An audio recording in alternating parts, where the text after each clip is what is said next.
ప్రజ్ఞాపూర్ మున్సిపాలిటీలో దాదాపుగా 75,000 జనాభా కలిగినటువంటి మున్సిపాలిటీ ఇది.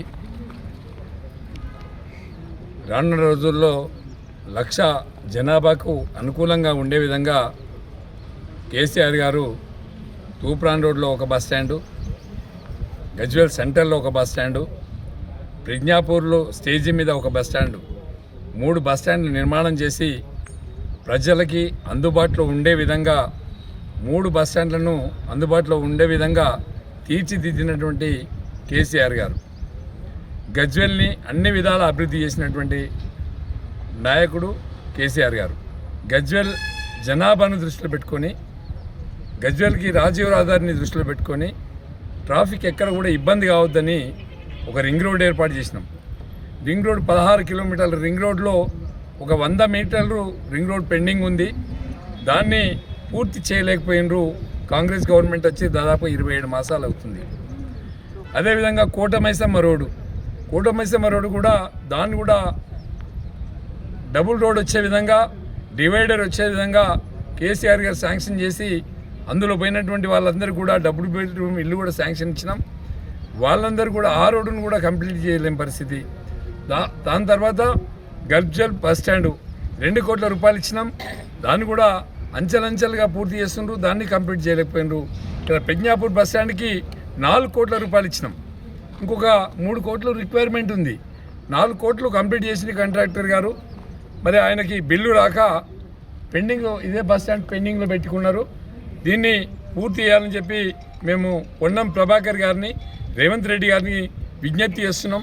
ఎందుకంటే ఆర్టీసీ మినిస్టర్ ఎవరైతే, ట్రాన్స్పోర్ట్ మినిస్టర్ పొన్నం ప్రభాకర్ గౌడ్ గారు రోజు ప్రజ్ఞాపూర్ నుండి గజ్వేల్ నుండే పోతారు. మరి పోయినప్పుడు కనీసం ఈ బస్ స్టాండ్ను పట్టించుకోవాలని చెప్పి పొన్నం ప్రభాకర్ గౌడ్ గారికి, అదేవిధంగా రాష్ట్ర ముఖ్యమంత్రి గారికి విజ్ఞప్తి చేస్తున్నాం.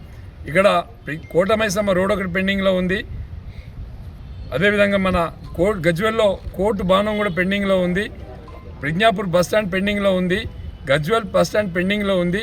మేము గతంలో శాంక్షన్ ఇచ్చినాము, డబ్బులు ఇచ్చినాం. దీన్ని పూర్తి చేయించే నాయకత్వం లేకపోవడం వల్ల ఇవి అన్ని పెండింగ్లో ఉన్నాయి. వీటిని వెంటనే పూర్తి చేయాలని చెప్పి మేము ప్రభుత్వానికి విజ్ఞప్తి చేస్తున్నాం. మరి ప్రభుత్వం వెంటనే స్పందించి గజ్వేల్ ప్రజ్ఞాపూర్ బస్ స్టాండ్ని పూర్తిగా 1 నెల రోజుల్లో పూర్తి చేయాలని చెప్పి విజ్ఞప్తి చేస్తున్నాం. 1 నెల రోజులలో ఈ పని కనుక కంప్లీట్ చేయకపోతే పొన్నం ప్రభాకర్ గౌడ్ గారు ఎప్పుడు గజ్వేల్కి వచ్చినా అడ్డుకొని తీరుతాం. గజ్వేల్లో పెండింగ్లో ఉన్నటువంటి వర్క్లన్నీ కూడా పూర్తి చేయాల్సినటువంటి బాధ్యత మీకుంటుంది. వివేక్ గారు మనకు సిద్దిపేట జిల్లా మంత్రిగా ఇన్ఛార్జిగా మనకు పనిచేస్తున్నారు. ఆయనకు కూడా విజ్ఞప్తి చేస్తున్నాం. గజ్వేల్లో పెండింగ్ వర్క్లు ఉన్నాయి, ఆ పెండింగ్ వర్క్లని కంప్లీట్ చేయండి. మేము గతంలో కేసీఆర్ గారు 185 కోట్ల రూపాయలు పెండింగ్ వర్క్ల కోసం ఇచ్చినాం. మరి ఈ ప్రభుత్వం రాగానే ఆ డబ్బులన్నీ కూడా క్యాన్సిల్ చేసేసి దాదాపుగా నియోజకవర్గంలో 185 కోట్ల రూపాయల వర్కులు పెండింగ్లో ఉన్నాయి. ఆ డబ్బులు వెంటనే ఇవ్వాలి. ఇచ్చి పెండింగ్లో ఉన్న వర్కులన్నీ కూడా నియోజకవర్గంలో పెండింగ్లో ఏవేవైతే వర్కులు ఉన్నాయో అవన్నీ కంప్లీట్ చేయాలి. దానిలో భాగంగానే గజ్వేల్ ప్రజ్ఞాపూర్ మున్సిపాలిటీలో ఉన్నటువంటి రింగ్ రోడ్డు, కోటమైసమ్మ రోడ్డు, అదేవిధంగా మన Gajwel bus stand, Pragnapur bus stand కూడా అది త్వరలో పూర్తి చేయాలని చెప్పి మేము ప్రభుత్వానికి విజ్ఞప్తి చేస్తున్నాం. జై తెలంగాణ, జై. కాంగ్రెస్ ప్రభుత్వం ఎన్నో హామీలను ఇచ్చి 1 నెల రోజులు మేము కళ్ళు మూసుకుంటే 4,000 కోట్లు మేము మాఫీ చేస్తామని చెప్పి ప్రగల్భాలు పలికినటువంటి రేవంత్ రెడ్డి గత ఈ 2 సంవత్సరాలుగా మీ యొక్క ధనదాహానికి రాష్ట్రం కుదేలవుతుంది. ఈ రాష్ట్రంలో సంక్షేమ పథకాలు అనేటి ఏమున్నా మీ మంత్రుల యొక్క నియోజకవర్గాలు మాత్రమే పరిమితం అవుతుంది. ఈ గజ్వేల్ మీద వివక్షను మాని గజ్వేల్ ప్రాంతంలో నిర్మించినటువంటి కేసీఆర్ గారు ఎంతో ప్రతిష్టాత్మకంగా నిర్మించినటువంటి ఈ బస్టాండ్ను పూర్తి స్థాయిలో అడపదడప వీళ్ళకు నిధులు ఇవ్వకుండా వివక్ష చూపెడుతూ గజ్వేల్ మీద ఒక విషాన్ని నింపుకున్నటువంటి రేవంత్ రెడ్డి గారు రేపు ఈ గజ్వేల్ ప్రాంత కాంగ్రెస్ నాయకులు కూడా ఆత్మవిమర్శన చేసుకోవాలి. మీరు ఓట్ల కోసం వచ్చే ముందు గజ్వేల్ ప్రజల కోసం మీరు ఏ విధంగా పనిచేస్తున్నారో కూడా గజ్వేల్ ప్రజలు ఆలోచిస్తున్నారు. కాబట్టి మీరు ఖచ్చితంగా గజ్వేల్ ప్రాంతంలో కేసీఆర్ ప్రవేశపెట్టినటువంటి సంక్షేమ పథకాలే కానీ లేదా కేసీఆర్ చేపట్టినటువంటి ప్రాజెక్టులే కానీ పూర్తి స్థాయిలో నిర్మాణం చేసే విధంగా మీ వంతు ప్రయత్నం కూడా ఉండాలి.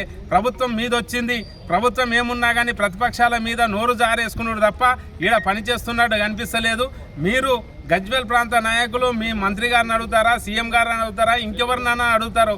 గజ్వేల్ సిద్దిపేట జిల్లాలో మీటింగ్ పెట్టినప్పుడు కనీసము గజ్వేల్ అభివృద్ధి కోసం 10 రూపాయలు శాంక్షన్ కోసం ప్రయత్నం చేయనటువంటి మీరు గజ్వేల్ టీఆర్ఎస్ పార్టీ మీద నోరు వారేసుకోవడం కాదు, కేసీఆర్ గారి మీద నోరు వారేసుకోవడం కాదు, ఇప్పుడు మీకు కళ్ళ ముందు కనిపిస్తున్నటువంటి బస్టాండ్ను వీలైనంత త్వరగా పూర్తి చేసి దీన్ని ప్రారంభించుకునే విధంగా ప్రయత్నం చేయాలని మరొకసారి మిమ్మల్ని కోరుకుంటూ జై తెలంగాణ, జై కేసీఆర్.